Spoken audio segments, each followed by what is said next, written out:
Symbol of an ancient victory, a menorah casts its shadow on the Negev. Makeshift and mute, it still symbolizes Zechariah's admonition, not by might, not by power, but by my spirit, saith the Lord.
overlooking the hills of Judea, the sun has uncovered a trail into dawn. The crispy white dew on the tips of the meadows are greeting the birds and the lonely pink fawn.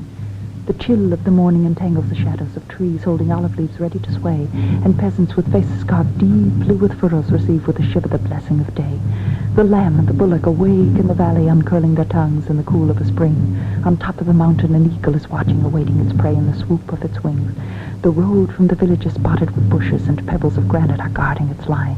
It climbs over ridges and bendings of beauty, embracing the foothills and clings of a vine. Here is the oak, and there is the pine tree. Under the cypress a rabbit has run. A fox has appeared, its tongue drips with hunger, spreading its fur in the heat of the sun. High overlooking the hills of Judea, the sun has uncovered your trail into dawn. The crispy white dew on the tips of the meadows are greeting the birds and the lonely pink fawn. The chill of the morning entangles the shadows of trees, holding olive leaves ready to sway, and peasants with faces carved deeply with furrows receive with a shiver the blessing of day. The lamb and the bullock awake in the valley, uncurling their tongues in the cool of the spring. On top of the mountain an eagle is watching, awaiting the prey in the swoop of its wings. The road from the village is spotted with bushes, and pebbles of granite are guarding its line.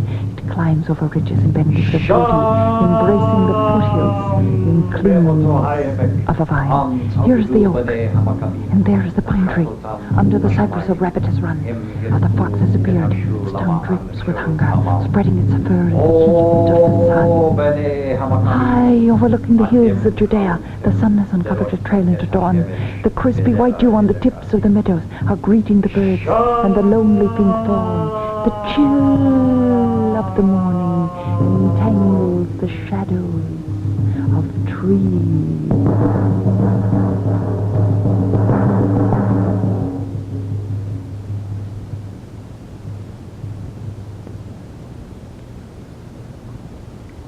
And on Mount Zion, overlooking Jerusalem, a big crowd is waiting in the darkness on the eve of Hanukkah. On the slope of the mountain, we can see a ribbon of flame carried by the last torch runner in a relay run that started early that morning in the tiny village of Modein, some 42 miles from Jerusalem, where the Maccabees started their revolt. When the last runner's torch lights the huge menorah, its swelling flames signal all the people on the hilltops around Jerusalem to light their own menorah, and the whole of Israel is brightened with whispering flames of Hanukkah.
Naturally, the torch run from the village of the Maccabees to Mount Zion in Jerusalem could only be revived in the state of Israel, but it couldn't come to life in the narrow-streeted ghettos of Europe and Asia, where the descendants of the Maccabees were locked in for centuries.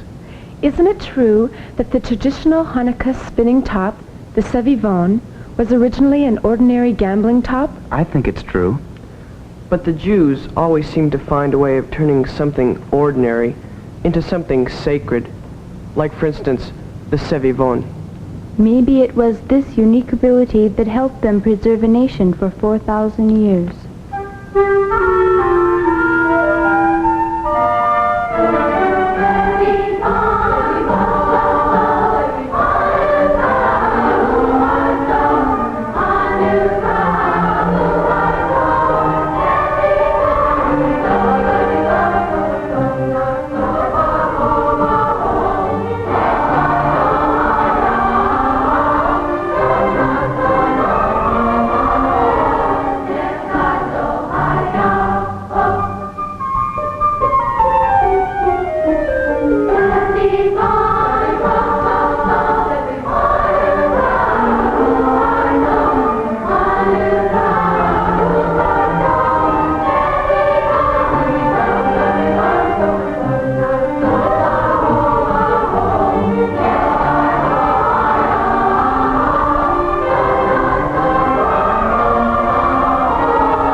On each side of the little Sevivon is a Hebrew letter.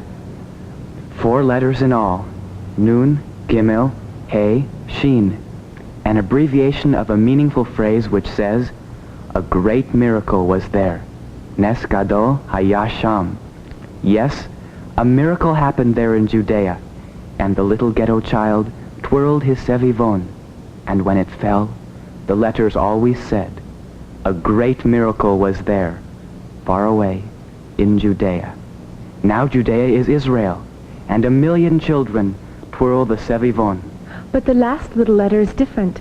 Instead of Sham, which means there, it became Po, which means here in Israel. The miracle, according to the legend, happened when Judah the Maccabee led his tiny dedicated band of peasants to Jerusalem to purify the holy temple. And what a miracle! The conquerors, having destroyed everything, left untouched a tiny jar of oil, enough to give light for 1 day. And the miracle? It burned for 8 days and for 8 nights, as long as the days of Hanukkah.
The Syrian Greek conquerors supposedly tried to civilize occupied Judea.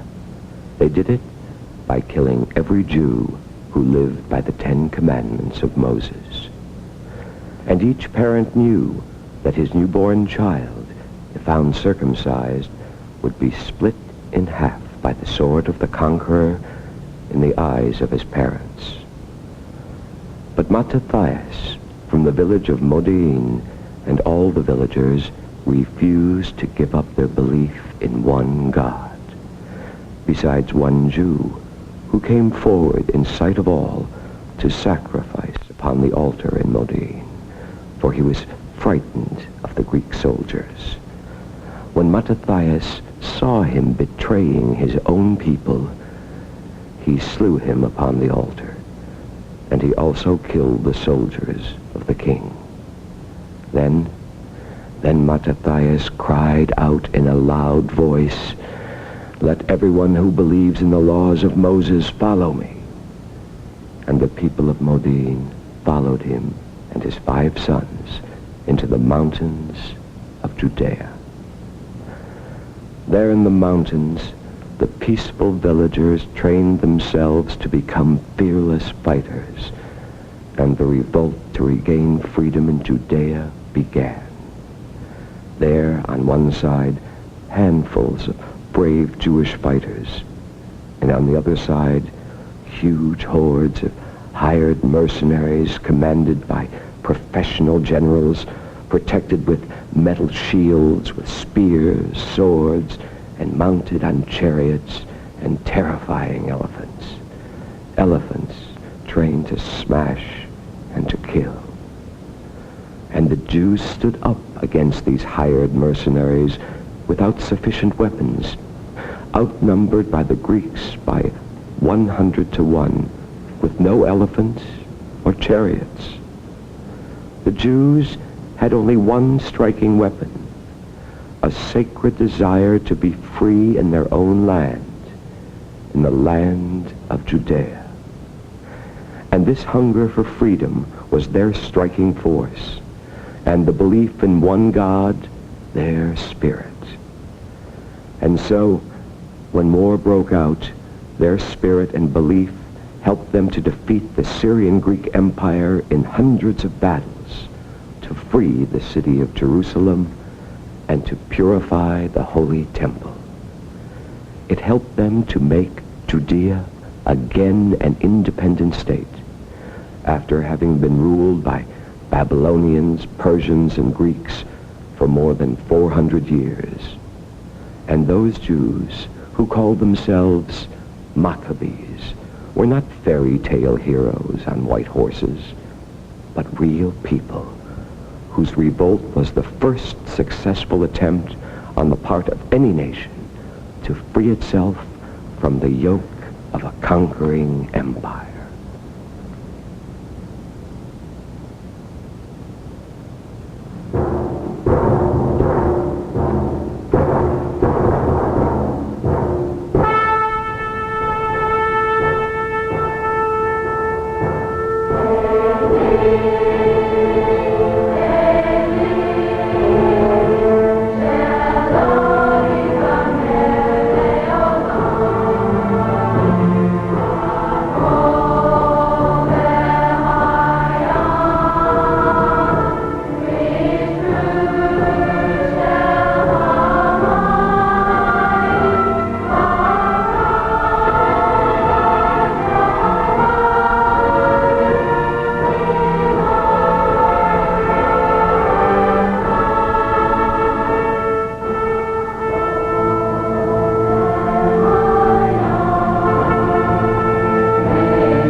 The children and teenagers of Israel inherited from the Maccabees their love for the land.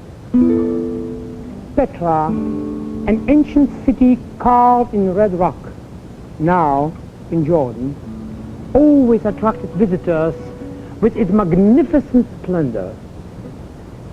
Many teenagers dared to cross the border to see this place. Many teenagers were killed.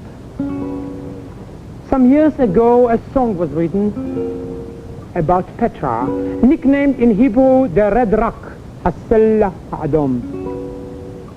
The Israeli radio banned this song to subdue romantic dreams inspired by Petra. So the song, as the place, became a legend.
I hope that all tiny nations will have their own Maccabees to keep their own spiritual identities alive.